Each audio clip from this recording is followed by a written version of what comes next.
2026년 2월 27일, 정말 엄청난 뉴스가 하나 터졌습니다.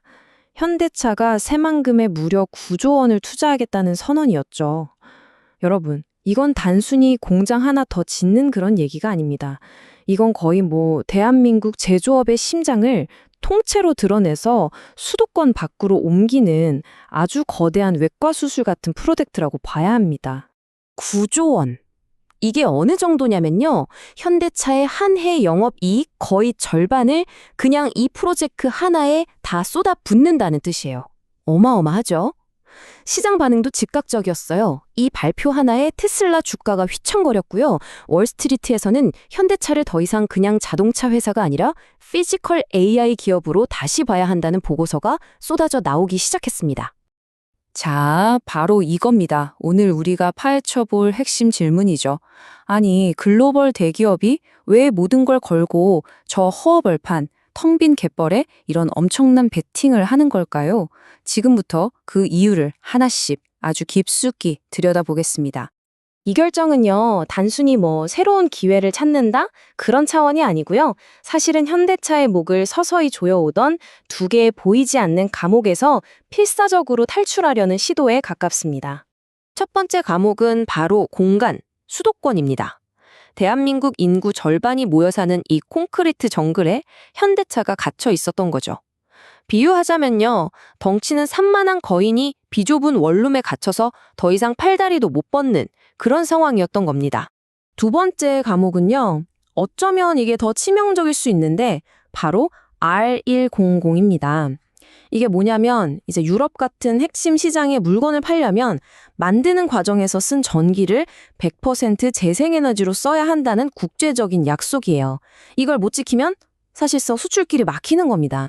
그런데 이 그래프를 보시면 문제가 그냥 한눈에 보입니다. 왼쪽을 보세요. 우리나라의 재생에너지 비중은 10%가 될까 말까 한 수준으로 세계 평균의 3분의 1밖에 안 돼요. 이러니 수도권 전력망에만 의지해서는 현대차가 생존에 필요한 깨끗한 에너지를 구할 방법이 아예 없었던 거죠. 수출로 먹고 사는 기업에게 아리백 미달은 사형 선고나 마찬가지거든요. 그럼 이 9조 원짜리 탈출 계획, 이걸로 도대체 뭘 만들려는 걸까요? 이건 그냥 공장이 아닙니다. 외부의 어떤 제약에서도 벗어나서 모든 걸 스스로 해결하는 하나의 자급자족형 기업 국가를 건설하겠다는 야심찬 청사진에 가깝습니다. 자, 이 투자 내역을 한번 뜯어보죠. 여기서 진짜 재밌는 게 뭐냐면요. 전체 9조 원 중에 무려 60%가 넘는 5조 8천억 원이 자동차 공장이 아니라 AI 데이터 센터에 들어간다는 점입니다. 이 도넛 차트를 보면 현대차의 진짜 속내가 보이는 거죠. 첫째, 스스로 심장을 만드는 겁니다. 국가 전력망에 더 이상 의존하지 않고 이 새로운 제국에 피를 공급할 자체 에너지 생태계를 구축하는 거죠. 한마디로 우리 전기는 우리가 알아서 만들어 쓴다는 독립선언인 셈입니다. 다음은 두뇌입니다. 엔비디아의 최신 GPU가 무려 5만 개나 들어가는 정말 괴물급 AI 데이터 센터를 짓는 건데요. 앞으로 나올 모든 자동차와 로봇을 지배할 피지컬 AI를 개발하는 핵심 기지 역할을 하게 됩니다. 이 센터 하나가 쓰는 전기가 충남 천안시 전체라 쓰는 양이랑 맞먹는다고 하니 상상이 가시나요? 그리고 마침내 이 제국의 손과 발이 될 로봇 군단입니다. 매년 3만 대, 그러니까 현대차 울산 공장의 전체 인력과 맞먹는 수에 자동화된 로봇 노동자를 대량으로 생산해낼 로봇 클러스터를 만드는 겁니다. 자, 그래서 이 모든 게 합쳐지면 뭐가 되느냐? 바로 이 AI 플라이휠이라는 강력한 선순환 구조가 만들어지는 거예요. 전 세계에 깔린 차와 로봇이 데이터를 모으고 새만금의 두뇌가 그걸로 AI를 똑똑하게 만들고 그걸 다시 전 세계로 뿌리는 거죠. 이 사이클을 혼자서 무한 반복하면서 다른 경쟁자들은 도저히 따라올 수 없는 기술 격차를 만들겠다는 전략입니다. 이제 무엇을 그리고 왜 만드는지 알았으니까 이 투자의 진짜 본질이 보이기 시작합니다. 이건 사실상 두 개의 전선에서 동시에 벌이는 아주 대담한 선전포고입니다. 첫 번째 전쟁은 당연히 외부의 적, 바로 테슬라와의 전쟁입니다. 2029년이라는 완공 시점이 절대 우연이 아니에요. 테슬라가 로봇 시장을 완전히 먹어버리기 전에 우리도 양산 체제를 갖춰서 정면 승부를 보겠다는 그야말로 처절한 속도전의 시작을 알리는 신호탄인 거죠. 두 번째 전쟁은 내부를 향합니다. 지난 수십 년간 현대차의 발목을 잡아왔다고도 평가받는 강력한 노조와의 전쟁이죠. 새만금은 처음부터 설계 자체가 달라요.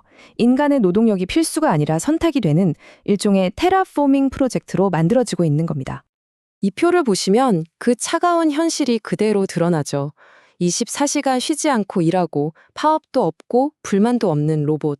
순수하게 경영적인 관점에서 보면 선택은 너무나 명확해집니다. 이제 자동화는 단순히 효율을 높이는 문제가 아니라 기업의 통제력과 예측 가능성을 확보하는 문제로 바뀐 겁니다. 그런데 말이죠. 이 완벽해 보이는 지능형 기계들의 도시 한가운데에 아주 거대한 역설이 하나 숨어 있습니다. 자칫하면 이 9조 원짜리 비전 전체를 한순간에 무너뜨릴 수도 있는 치명적인 아킬레스건이죠.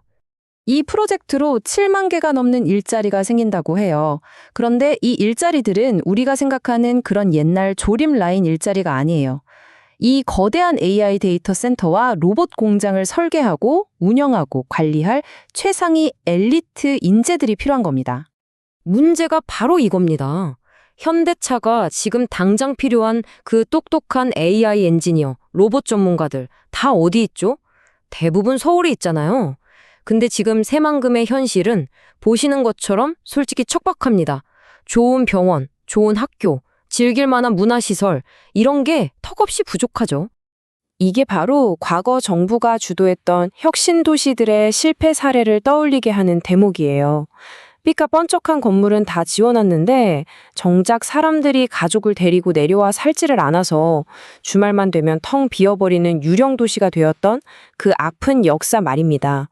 물론 정부와 현대차도 이걸 모를 리가 없죠.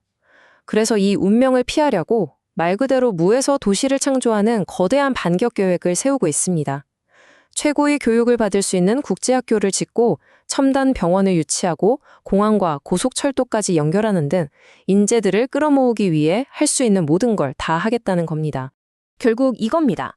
이 모든 첨단 기술과 거대한 계획의 성공 여부는 아주 인간적인 한 가지에 달려 있어요. 기계는 전기로 움직이지만 사람은 전기로 살지 않는다. 과연 이곳을 사람들이 정말 살고 싶어 하는 매력적인 장소로 만들어낼 수 있느냐? 이게 핵심인 거죠. 마치 창업주 정주영 회장의 그 전설적인 배짱을 떠올리게 하는 이 거대한 도박. 과연 현대차는 스스로를 완벽하게 재창조하고 대한민국의 제조업 미래까지 지켜낼 수 있을까요? 아니면 이 거대한 비전은 그저 갯벌의 바닷바람 속으로 흩어지는 9조 원짜리 신기루로 끝나게 될까요? 그 결과는 이제 시작되었습니다.